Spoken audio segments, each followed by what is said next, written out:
Hello, yes, my name is Stephanie Ellis. I was at Youth for Tomorrow during the years of 2011, 2012. And before we talk about your personal story, when you come to campus and you see how much it's grown, what do you think? What are your thoughts?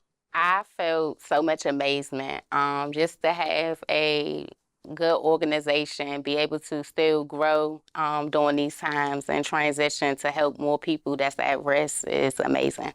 So tell me where you grew up and a little bit about your background and what happened to ultimately bring you to Youth for Tomorrow. Okay, well, I'm from Southeast DC, born and raised. And basically, what led me to Youth for Tomorrow was me being in an abusive home.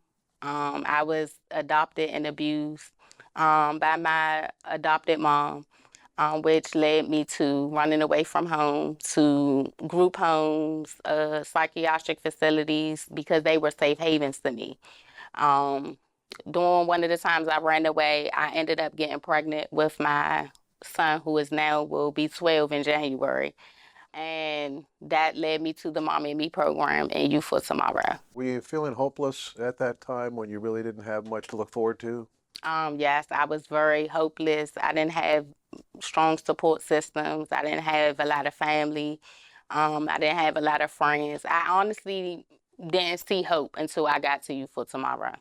You might be the first Mommy and Me participant that we've interviewed. What did that mean to you? How'd you find out about it? I didn't know. Actually, my social worker told me about it. Because I was fairly new to the Department of Youth Rehabilitation Services. I wasn't aware of a lot of programs that they had to offer and stuff that was outside of, the DMV area. Before finding out I was pregnant, I was on probation from being a PENS case, a person that needed supervision. And they was going to send me to Utah. My judge was ready to send me to Utah to a residential facility that was underground. And I told them during the court hearing that I was pregnant with child. My social worker, they ran the test and stuff, confirmed I was pregnant, and she found out about this program down here. How long did it take you once you got to Youth for Tomorrow to get adjusted? And what were some of your first impressions back then when you came on? I got adjusted soon as I got on the campus. I'm just gonna be very honest.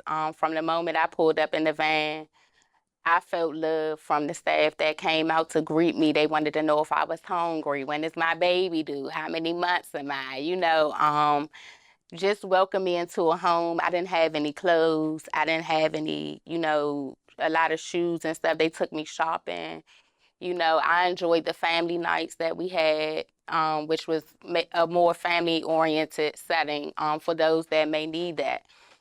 I have no complaints. I really don't. What's special about Youth for Tomorrow, in your opinion? That they believe in the youth that they help. They believe in a second chance. I don't think it's no one that can come into this program that's too bad or too, not disciplined enough. They see something in everyone.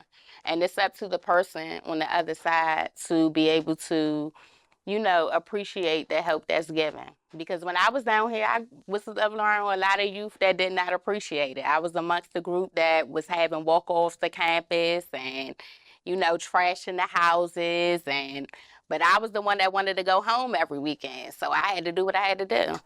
Who are some of the people who helped you when you were here? I know you have some people that are still special to you. Yes, Miss Jean Jones, Mr. Tabrish was here. Definitely Dr. Jones, for sure. I know when I was getting ready to leave from You for Tomorrow, he wrote my social worker letter trying to get me to stay. So I definitely Mr. Jones. Miss Ham, Miss Monique, Miss DeBello. You got some good memories, It's don't you? yeah, it's a lot more of us. Miss White, Miss Lakeisha, Miss April, Miss Granger, Miss Robin. It's too many staff to name. They all touched me in some way. What did you learn when you were here? I mean, you were a young mother. I guess being a mother might have been something you learned, but it was probably a lot more than that. Um, well, when I graduated from here, I did graduate high school from here. I was valedictorian. I did get the scholarship and all that. So in that moment, I felt that a setback is a setup for a comeback. And that's actually the speech that I use, the saying that I used in my speech, because sometimes you don't see light at the end of the tunnel, and God has to, put you in the situation. Sometimes it can be uncomfortable, but it's to position you and posture you for a beautiful moment. And so that's what I'm learning. This place was founded with godly principles in mind by Coach Joe Gibbs. How important was the spirituality that is on campus for you at that time? Very important. I went to church when it was open. Pastor Angel was here during the time I was here, so having the spiritual guidance, as well as being shown love at the same time, but obtaining godly principles was very good for me. You're very impressive. Your story is incredible. Tell us what you're doing now. Well, I'm now a social worker for homeless families who are in rapid rehousing. Basically, we pay their rent for up to 18 months, a certain portion, to teach them independency so they can, be self-sufficient and live on their own. It strikes me not only are you paying back kind of from what you grew up with, but also you are the ideal person, well suited to be able to help these folks. Could you speak on that a little bit? Yes, I love my job. As you said, it's a way to give back. Um, I a lot of experiences that I've had is a way that I case manage my clients. Just realizing that sometimes they just need a listening ear, or sometimes it's not always about do this, do that, do this. Sometimes they just need somebody. And so just building that rapport with my clients. Sometimes I use my story to even get them to open up. Um, and hopefully one day I can open up a program like You for Tomorrow. That's my ultimate dream. Well, that's a heck of a dream. And finally, what advice would you give to some young person who might find themselves in the same situation you were in? And obviously, Youth for Tomorrow has helped, tens of thousands of people over the years, but people still need help. That's certainly a fact. What advice would you give someone? Well, I would give them advice to say that it may not be easy in the beginning. Nothing worth having is easy. So give it a try. You may not get it comfortable in the first month, the second month, the third month, but eventually it's going to be for a better cause. It's going to help you out. I promise you. That's how I'm where I'm at today.